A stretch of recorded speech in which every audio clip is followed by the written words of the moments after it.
அமெரிக்காவின் உலகளாவிய அந்த வரி விதிப்பு போர், வரி கொரோனா என்று கூறக்கூடிய அளவுக்கு உலக அளவில் வர்த்தகத்தை முடக்கக்கூடிய சூழ்நிலையில் இந்தியாவில் தங்க நகை வர்த்தகமானது பல ஆயிரம் கோடி ரூபாய்க்கு இழப்பை சந்திக்கும் என்று கூறப்படுகிறது. ஆனால் மறுபுறம் தங்கத்தின் விலையும் மிக அதிகமாக புதிய உச்சத்தை எட்டும் என்றும் கூறப்படுகிறது. இதனால் இந்த அமெரிக்காவின் 50% வரி விதிப்பு, தங்கத்தின் புதிய உச்சம் தொடும் நிலவரம் உள்ளிட்டவை தொடர்பாக நம்மிடையே கோல்டு குரு சாந்தகுமார் நம்மிடையே இணைந்திருக்கிறார். தங்கம் வைர நகைகள் வியாபாரத்தில் நீண்ட நெடிய அனுபவம் உள்ள சாந்தகுமார், இந்த தங்க நகையின் வர்த்தகம் பாதிக்கப்படுவதற்கு என்ன காரணம்?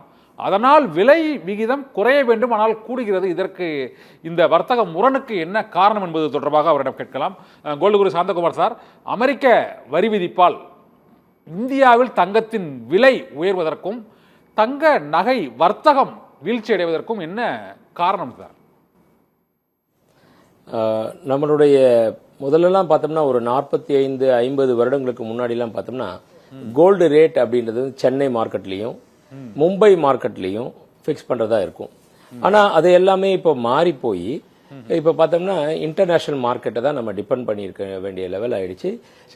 முதல்லலாம் ஒரு நாளைக்கு ஒரு ரேட் மட்டும்தான் கோல்டு ரேட் வந்துகிட்டு இருக்கும்.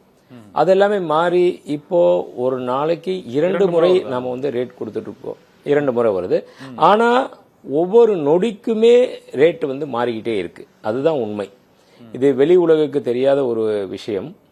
அங்க பொறுத்த வரைக்கும் இன்டர்நேஷனல் மார்க்கெட்ல என்ன அப்ஸ் அண்ட் டவுன்ஸ் இருக்கோ அதை பொறுத்து இருக்கு.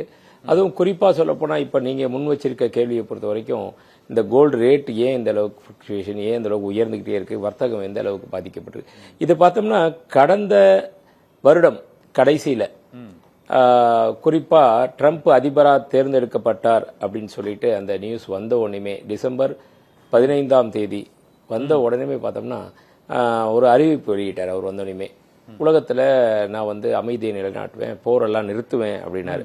அதனுடைய எதிரொலியா பாத்தீங்கன்னா உடனே ஒரே நாள்ல 3000 ரூபாய் ஒரு சவரனுக்கு குறைஞ்சது. அதுக்கப்புறம் அப்படி கொஞ்சம் கொஞ்சமா ஏற ஆரம்பிச்சது. ஜனவரி மாதம் 20ஆம் தேதி அவர் பதவி ஏற்றாரு. பதவி ஏற்ற உடனே அதுக்கப்புறமே பாத்தீங்கன்னா ரேட்டு கொஞ்சம் கொஞ்சமா விலை ஏறிக்கிட்டே இருக்கு. அவருடைய ஒரு அறிவிப்பு, அந்த அறிவிப்பு எப்படின்னா அவருடைய நாட்டு மக்களுக்கோ அவருக்கோ வேணா அது புத்திசாலித்தனமா இருக்கலாம், வெளி உலகத்தை பொறுத்த வரைக்கும் அது கோமாளித்தனமான ஒரு அறிவிப்பு அப்படின்னு கூட சொல்லலாம். அந்த அளவுக்கு அந்த அறிவிப்பு ஒவ்வொரு நாட்டின் மீதும் டாக்ஸ், இம்போர்ட் டியூட்டியை வந்து நான் வந்து அதிகப்படுத்துவேன் அப்படின்னு. சைனா மீதெல்லாம் பார்த்தீங்கன்னா 30, 50, 75, 100, 150 அப்படியே ராக்கெட் வேகத்தில் அப்படியே போட்டு போனாங்க. சைனாவும் அதுக்கு பதிலடி கொடுத்த உடனே அதை கொஞ்சம் நிப்பாட்டி வச்சாங்க. இந்த மாதிரி பல்வேறு சூழ்நிலைகள், இது எல்லாமே ஒரு காரணம். தங்கத்தினுடைய மீதான விலை உயர்வு கொஞ்சம் கொஞ்சமா விலை உயர ஆரம்பிச்சுது. இப்போ அங்க கடிச்சு இங்க கடிச்சு ஆட்டை கடிச்சு மாட்டை கடிச்சு லாஸ்ட்ல மனுஷனை கடிச்ச மாதிரி இந்தியா மேல இப்போ வந்துட்டு ஏற்கனவே அறிவிச்சிருந்தாங்க 25%. அதுக்கப்புறம் நீங்க ரஷ்யால இருந்து கச்சா எண்ணெய் சொல்லிட்டாங்க. அப்பமே தங்கத்தின் விலை கூடுனாங்க. இப்போ அதோட 50% போது இன்னும் 2 மடங்கு 25% பெனால்டி அப்படி போட்டு மொத்தம் 50% இம்போர்ட் டியூட்டி அப்படின்னு சொல்லிட்டு அங்க போட்டிருக்காங்க. இது எல்லாமே ஒரு எப்படின்னா நம்ம வந்து இந்த பிரிக்ஸ், ரஷ்யா, சைனா, இந்தியா, இந்த மாதிரி பிரிக்ஸ் அந்த ஒரு கூட்டமைப்பு வந்து முறியடிக்கணும் அப்படின்ற ஒரு மிகப்பெரிய ஒரு சூழ்ச்சி அப்படின்னு கூட சொல்லலாம். இதை இந்த மாதிரி இது வரி வீச்சனால இப்ப கொஞ்சம் ஒரு சுணக்கம் ஏற்பட்டிருக்கு, ஒரு கலக்கம் ஏற்பட்டிருக்கு அப்படின்லாம். இருந்தாலுமே இந்திய அரசாங்கம் இதுக்கு வந்து தலையிட்டு இது வந்து அதற்குண்டான பதிலடி கொடுப்பாங்க அப்படின்றதுல நம்பிக்கை இருக்கு.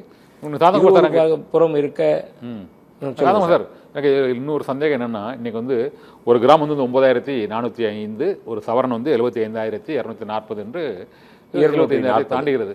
இந்த சூழல் உலகில் ஒரு அமைதியான ஒரு போர் சூழல் ஏற்பட்டாலும் தங்கத்தின் விலை உயர்கிறது, ஒரு அமைதியான சூழல் ஏற்பட்டாலும் அது தங்கத்தின் விலையில் பாதிப்பை ஏற்படுத்துகிறது, அல்லது ஒரு நாடு வரி விதித்தாலும் சர்வதேச அளவில் அது பாதிப்பை ஏற்படுத்தும் பொழுதும் இந்தியாவில் தங்கம் விலை கூடுகிறது. எப்போது பார்த்தாலும் தங்கம் விலை கூடிக்கொண்டே இருக்கிறதே தவிர ஏதாவது ஒரு காரணியாக தங்கம் விலை குறையுமா? அப்படி குறைவதற்கான வாய்ப்பு ஏதாவது இருக்குதா? இது ஏன் எந்த காரணம் வந்தாலும் தங்கத்தின் விலை மட்டும் உயர்ந்து கொண்டே செல்கிறது? கரெக்டான சரியான கேள்வி. ஒரு சாமானிய மக்களுக்கும் மனசுல இருக்கக்கூடிய கேள்வி வந்து நீங்க கேட்டிருக்க ஒரு கேள்வி.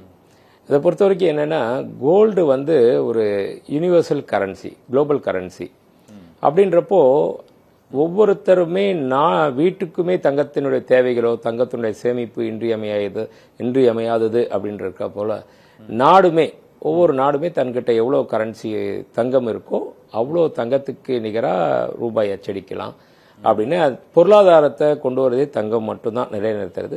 எக்ஸாம்பிள் சொல்ல போனால் இப்போ பார்த்தோன்னா நம்ம வந்து 10வது இடத்துல இருந்துகிட்டு இருந்தோம் ரொம்ப நாட்களாக, நீண்ட நாட்களாகவே தங்கம் கையிருப்பு வச்சிருக்க நாடுகளுடைய பட்டியலில் நாம் வந்து 720 டன் கைவசம் வச்சு 10வது இடத்துல இருந்துட்டு இருந்தோம்.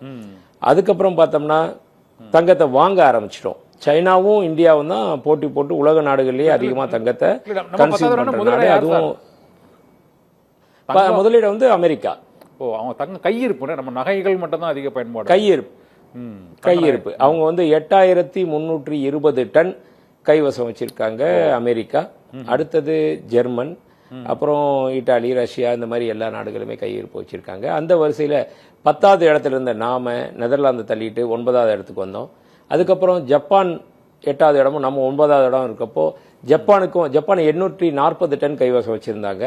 அவங்களையும் நாம பீட் பண்ணி இன்னைக்கு பார்த்தோம்னா இன்றைய தேதிப்படி 870 டன்னுக்கு மேல நம்ம கிட்ட கைவசம் இருக்கு. நம்ம இப்ப 8வது இடத்துக்கு வந்துட்டோம்.